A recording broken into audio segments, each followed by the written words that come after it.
Hello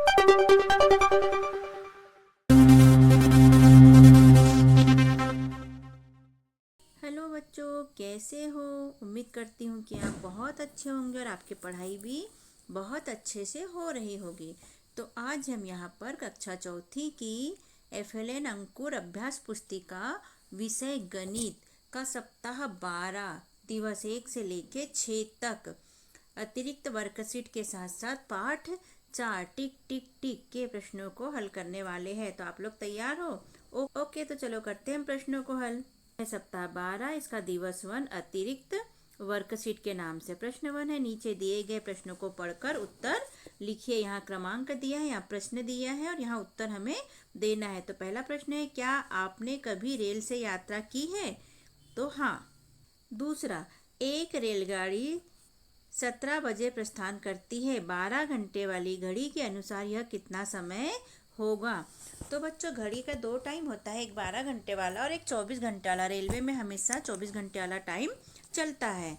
तो दिन के 12 बजे के बाद में जो 24 घंटे वाला टाइम होता है उसको फिर 13 14 गिनते हैं। तो उस हिसाब से ये 17 बजे का टाइम हो जाएगा 5 बजे, लिखेंगे इसको। तीसरा नंबर का प्रश्न है, अपनी उम्र लिखिए वर्ष में। तो लगभग 10 वर्ष आपकी उम्र होगी। चौथा, अपनी उम्र लिखिए माह में। तो 10 वर्ष यानी तो 120 माह।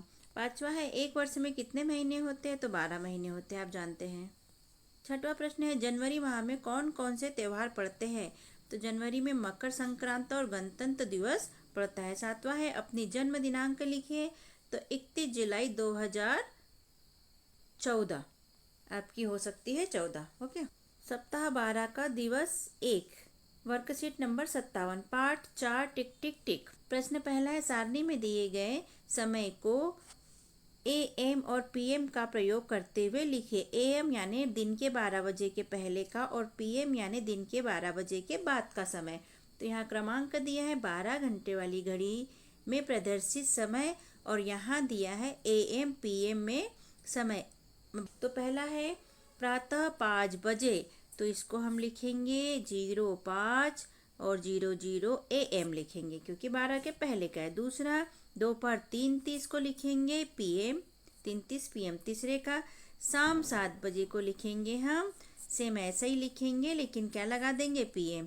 चौथा में है रात्रि 11:45 का, तो यहाँ 11:45 लिखेंगे लेकिन PM लगा देंगे। पांचवा, मध्य रात्रि 12 बजे का, तो इसको लिखते हैं 12 बजे AM।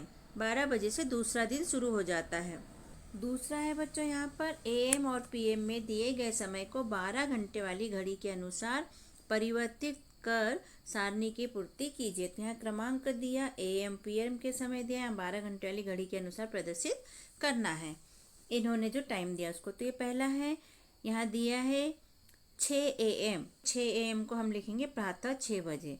दूसरा है 10:45 AM, तो इसे 10:45 बजे लिख देंगे। तीसरा है 12 PM यानी दोपहर के, तो इसे लिखें दोपहर 12 बजे। चौथा 8:30 PM, तो इसे लिखेंगे रात्रि 8:30 बजे। पांचवा है 10:30 PM, तो इसे लिखेंगे रात्रि 10:30 बजे। छठवा है 7 AM, तो इसे लिखेंगे प्रातः 7 बजे। अब बच्चों, सप्ताह 12 का दिवस 2 चालू हो जाता है। वर्कशीट 58, पाठ 4 टिक टिक टिक। प्रश्न 1 है इसका, अक्टूबर 2023 का कैलेंडर देखकर निम्नलिखित प्रश्नों के उत्तर दीजिए। यहाँ पर एक कैलेंडर दिया है, इसे देखकर हमें प्रश्नों के उत्तर देना है। तो कैलेंडर को ध्यान से देख लीजिए। अक्टूबर 2023 का कैलेंडर है। सोमवार, मंगल, बुध, गुरु, शुक्र, शनि और रवि, और यहाँ तारीखें दी है। क नंबर का प्रश्न, अक्टूबर माह में रविवार के दिनों की कुल संख्या लिखिए। तो ये आप ऊपर करके देख लेना, 05 है। ख नंबर का है, अक्टूबर माह के कुल दिनों की संख्या लिखिए। तो अक्टूबर 31 दिन का होता है, तो हमने 31 लिख दिया। ग नंबर का है, 15 अक्टूबर 2023 को कौन सा दिन है? तो ये दिन है रविवार। प्रश्न 2 है, वर्ष के तीसरे महीने का नाम लिखिए। तो आप जानते हो, हमने लिख दिया मार्च। वर्ष का तीसरा महीना कौन सा होता है? मार्च। तीसरा प्रश्न है, गर्मी की छुट्टी के बाद किस माह में स्कूल खुलता है?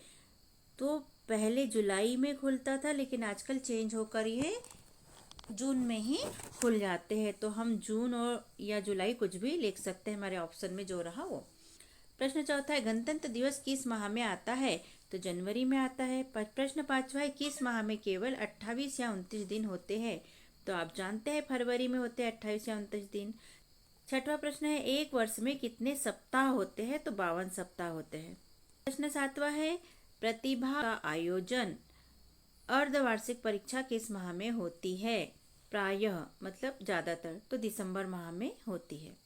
अब बच्चों सप्ताह 12 का दिवस 3 यहाँ से चालू जाता है। वर्कशीट नंबर 59, पाठ टिक टिक टिक। प्रश्न 1, दी गई सारणी में दिए गए कामों को उनके अनुमानित समय, मिनट, घंटे व दिन के खाने में सही का निशान लगाइए। तो यहाँ क्रम है, ये काम दिया है, यहाँ मिनट लिखना है, यहाँ घंटे लिखना है और यहाँ दिन लिखना है। तो पहला, विद्यालय लगने का समय 6 घंटे, घंटे के हिसाब से। दूसरा, प्रार्थना में लगने वाला समय, तो प्रार्थना में 5 मिनट, तो मिनट वाले कॉलम में लिख दिया। तीसरा, ग्रीष्म अवकाश का समय 2 महीने का होता था पहले, इसलिए हमने लिखा 60 दिन। चौथा, घर से विद्यालय पहुंचने में लगने वाला समय, तो ये अलग अलग बच्चों को अलग अलग समय लग सकता है, हम अपने हिसाब से लिख रहे हैं 10 मिनट। पांचवा है, सूर्योदय से सूर्यास्त का समय, तो 12 घंटे, क्योंकि सुबह से शाम 12 घंटे का होता है। प्रश्न दूसरा है, रजिया का जन्म 10 मार्च 2001 को हुआ, 12 दिसंबर 2001 को उसके दांत निकले, वह 15 अगस्त 2001 को बैठने सीखी, 10 फरवरी 2002 को वह पैरों पर खड़े होना सीखी, 5 अप्रैल 2002 को वह चलना सीखी। उक्त जानकारी के आधार पर रजिया के समय रेखा में इन्हें सही क्रम में लिखिए। तो बच्चों इसको बहुत ध्यान से देखना, आप क्या क्या लिखा है। नंबर में लिखा है 10/3/2001, तो 10/3/2001 को क्या हुआ था? उसका जन्म हुआ था, तो हमने लिख दिया कि उसका वो पैदा हुई, जन्म हुआ। तो ख नंबर का है बच्चों, रजिया की उम्र क्या थी जब उसके दांत निकले? तो हम देख लेते हैं क्या थी। 10 मार्च को उसका जन्म हुआ था और 12 दिसंबर 2001 को उसके दांत निकले थे। तो मार्च से दिसंबर, अप्रैल, मई, जून, जुलाई, अगस्त, सितंबर, अक्टूबर, नवंबर, दिसंबर, 9 महीने। ये 5 नहीं 9 लिखा है, मिस्टेक से 5 लिख दिया है। और 10 तारीख के बजाय 12 तारीख, तो 2 दिन, 9 महीने 2 दिन लिखेंगे हम यहाँ पर, ठीक है। ग नंबर का है, रजिया की उम्र क्या थी जब वह बैठना सीखी? तो देखो 15 अगस्त 2001 को वह बैठना सीखी थी, तो मार्च से अगस्त कितना हो जाएगा? तो यहाँ हम लिखेंगे 5 महीने और 5 दिन। रजिया की उम्र क्या थी जब वह चलना सीखी? तो वह चलना कब सीखी है? ये 5 अप्रैल 2002 को वह चलना सीखी। तो वो 10 मार्च से 10 अप्रैल 2002 तक 1 साल की हो गई। इसके बाद में मार्च के बाद अप्रैल में सीखी, तो कितने दिन हो गए? 10 मार्च को हुई थी और 5 अप्रैल को सीखी, 25 दिन, तो 1 वर्ष 25 दिन, ये राइट है। 2 जगह थोड़ा मिस्टेक हो गया है लिखने में, सुधार लीजिएगा। नीचे दी गई तिथियों को अंकों में लिखिए। अ नंबर का है 4 जुलाई 2023 को, तो इसको अंकों में लिखेंगे हम 04/07/2023। ब में 15 अगस्त 2007, इसको लिखेंगे 15/08/2007। स में है 2 अक्टूबर 2009, तो इसको लिखेंगे 02/10 और 2009। द का है 26 जनवरी 2022, तो इसको लिखेंगे 26/01/2022। ई में है 29 फरवरी 2016, तो इसको लिखेंगे 29/02/2016। प्रश्न नंबर 2 है बेटा, नीचे दी गई तारीखों को तिथियों में लिखिए।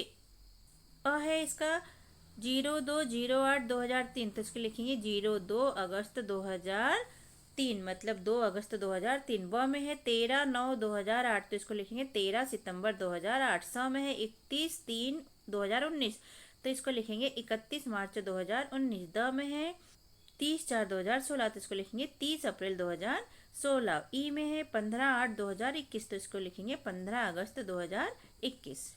अब यहाँ प्रश्न नंबर 3, तुम्हारे स्कूल में कौन कौन सी लंबी छुट्टियां होती हैं? उन सबकी तिथियों के बारे में निम्नांकित सारणी को पूर्ण कीजिए। तो क्रमांक यहाँ पर और छुट्टियां और कहाँ से कहाँ तक, दिनों की संख्या। तो पहली छुट्टी है ग्रीष्मकालीन अवकाश, अप्रैल से लेके जुलाई तक 60 दिन का होता है।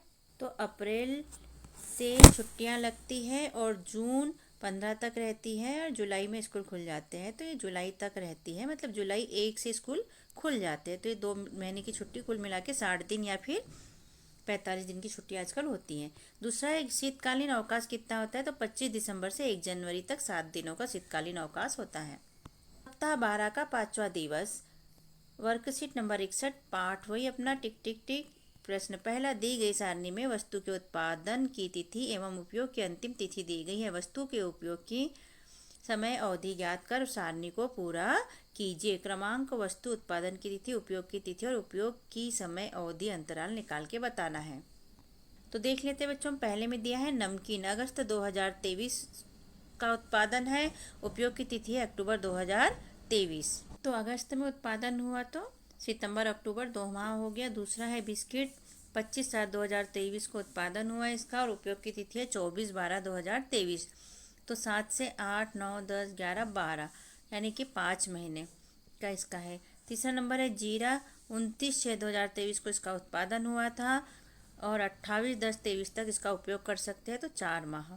चौथा है मक्खन, 15/1/2023 से 14/7/2023 तक, तो 6 महीने। पांचवा है खांसी का सिरप, 7/3/2023 से लेके 7/5/2025 यानी 21 माह। दी गई सारणी में वस्तु के उत्पादन की तिथि एवं वस्तु के उपयोग की अवधि अंतराल दी गई है। वस्तु के उपयोग की अंतिम तिथि लिखिए। तो क्रमांक दिया है, वस्तु दिया है, वस्तु के उत्पादन की तिथि दी है, वस्तु के उपयोग की समय अवधि दी है और यहाँ पर हमको लिखना है इसकी अंतिम तिथि निकाल कर। तो पहला है ब्रेड, 14/8/2023 को ब्रेड का उत्पादन हुआ था और 3 दिन उपयोग कर सकते हैं। तो 14 के बाद 15, 16 और 17, तो हमने लिख दिया 17/8/2023। दूसरा है आइसक्रीम, 7/5/2023 को उत्पादन हुआ, 3 माह उपयोग कर सकते हैं। तो हमने यहाँ लिख दिया 7/8/2023। सरसों का तेल, 9/9/2023 का उत्पादन है और 1 वर्ष उपयोग कर सकते हैं। तो हम लिख देंगे 9/9/2024। चौथा है चाय पत्ती, 10/4/2023 को उत्पादन हुआ था और 12 माह तक उपयोग कर सकते हैं। तो हमने लिख दिया इसको 10/4/2024 कर दिया, 23 से 24। पांचवा है पैरासीटामॉल टेबलेट, 21/7/2023 को उत्पादन हुआ था और 2 वर्ष तक इसे उपयोग कर सकते हैं। तो हमने लिख दिया है 21/7/2025, 23 से 25 तक। तो बच्चों, आपको हमारा समझाना लिखाना कैसा लगता है? यदि हमारा समझाना और लिखाने का अंदाज पसंद आता है तो हमारे चैनल को सब्सक्राइब कीजिए, वीडियो को लाइक कीजिए, शेयर कीजिए और कमेंट कीजिए। यदि आपको कहीं डिफ़िकल्ट लगता है, कुछ आता नहीं, तो आप कमेंट में लिखकर बता सकते हैं। हम पूरी कोशिश करेंगे कि उसका हल हम आपको बताएं। सो बच्चों, आगे देखते हैं। सप्ताह 12 का दिवस 6, वर्कशीट नंबर 62, पाठ 4, टिक टिक टिक। प्रश्न पहला, सारणी में दिए गए समय को AM और PM का प्रयोग करते हुए लिखिए। क्रमांक दिया है यहाँ पर, 12 घंटे वाली घड़ी में प्रदर्शित समय दिया है, AM PM में समय दिया है। पहला दिया है यहाँ पर प्रातः 5:40 तो इसको हम लिखेंगे प्रातः 5:40 यानी 5:40 बजे लिखा है तो हम यहाँ लिख देंगे 5:40 AM। दूसरा है सायं 6:25 बजे, तो हम लिखेंगे 6 बजे को 6 से ये हो जाता है 18 और 25 का 25 रहेगा, PM लिख देंगे। दूसरा प्रश्न है AM और PM में दिए गए समय को 12 घंटे वाली घड़ी के अनुसार परिवर्तित कर सारणी को पूरा कीजिए। तो इसमें दिया है पहला 9:05 AM। AM का मतलब सुबह का, तो हमने लिख दिया प्रातः 9:05 मतलब बजे, 9:05। दूसरा है 12:15 PM यानी दोपहर का, तो हमने लिख दिया दोपहर 12:15 बजे यानी 12:15। प्रश्न नंबर 3 है बच्चों, स्वतंत्रता दिवस किस माह में मनाया जाता है? तो आप जाना अगस्त माह में। चौथा प्रश्न है उन महीनों के नाम लिखे जिसमें 30 दिन होते हैं, तो सितंबर, अप्रैल, जून और नवंबर। प्रश्न 5वां है आपका विद्यालय प्रातः 10:30 बजे प्रारंभ होता है एवं 1:30 बजे मध्याह्न भोजन होता है, इन दोनों समय के बीच के समय अंतराल को लिखें। तो 10:30 से 1:30 बजे का समय होता है 3 घंटे। प्रश्न 6वां है बच्चों, एक विद्यार्थी 15 जून 2023 से विद्यालय जाना प्रारंभ करता है यदि उसका अर्धवार्षिक मूल्यांकन 20 नवंबर 2023 को प्रारंभ होता है, तो बताइए उसके विद्यालय जाना प्रारंभ करने से कितने समय बाद अर्धवार्षिक मूल्यांकन प्रारंभ हुआ? तो 15 जून 2023 से स्कूल शुरू हुआ था और 20 नवंबर 2023 को अर्धवार्षिक मूल्यांकन है, तो जून के बाद जुलाई अगस्त, सितंबर, अक्टूबर, नवंबर, 5 महीने और 15 के बाद 20 दिन, तो ये 5 दिन, तो 5 महीने 5 दिन। प्रश्न 7 है बच्चों, दी गई तिथियों को अंकों में लिखिए। क नंबर पे 1 जून 2023 को, इसको हम लिखेंगे 01/06/2023। ख नंबर को 31 दिसंबर 2023, तो 31/12/2023 लिख देंगे। 8वां प्रश्न है, दी गई तिथियों को शब्दों में लिखिए। क नंबर का है 07/03/2023 को, इसको लिखेंगे हम 7 मार्च 2023। ख नंबर पे दिया है 29/03/2016, तो इसको हम लिखेंगे 29 फरवरी 2016, दूसरा महीना मतलब फरवरी। प्रश्न 9 है बच्चों, एक वस्तु की उत्पादन तिथि 1/7/2023 तथा उपयोग करने की अंतिम तिथि 31/12/2023 है। वस्तु को उपयोग करने की समय अवधि बताइए। तो 7वें महीने से 12वें महीने तक, तो कितने महीने हो गए? 5 महीने हो गए, तो हमने लिख दिया 5 माह। और दिन 1 तारीख को हुआ था, 31 को लिखा है, तो 30 दिन, ये 5 महीने और 30 दिन। 31/12/2023 में से 1/7/2023 को घटाएंगे तो 5 माह 30 दिन ये निकल आएंगे। प्रश्न नंबर 10 है बच्चों, किसी दवा की उत्पादन तिथि 16/12/2023 है एवं उसके उपयोग की तिथि 12 माह है, तो उस दवा के उपयोग की अंतिम तिथि ज्ञात कीजिए। तो 1 साल जोड़ना है, तो 16/12/2023 से हो जाएगा 16/12/2024, सिंपल। तो बच्चों इस तरह हमारा यहाँ पर होता है प्रश्नों के उत्तर हल। हमने सारे गणित को हल किए, हल करके देखे, समझे और फिर लिखे। तो आपको हमारा समझाना लिखवाना कैसा लगा? यदि अच्छा लगा हो तो हमारे चैनल को सब्सक्राइब कीजिए, वीडियो को लाइक कीजिए, शेयर कीजिए और कमेंट में लिख के बताइए कि आपको कैसा लगा। और अगर कठिन लगता है तो आप हमें कमेंट में लिखकर पूछ सकते हैं, हम उसका जवाब देने की कोशिश करेंगे। ओके। और हम बताना चाहेंगे कि हमने 5वीं क्लास की भी 8th ग्रेड अभ्यास पुस्तिका को भर के अपलोड किया है, और 4th क्लास के और भी विषय हम यहाँ पर वीडियो अपलोड कर रहे हैं, सो आप सभी वीडियो को देख सकते हो। ठीक है बच्चों, तो फिर मिलते हैं, बाय बाय।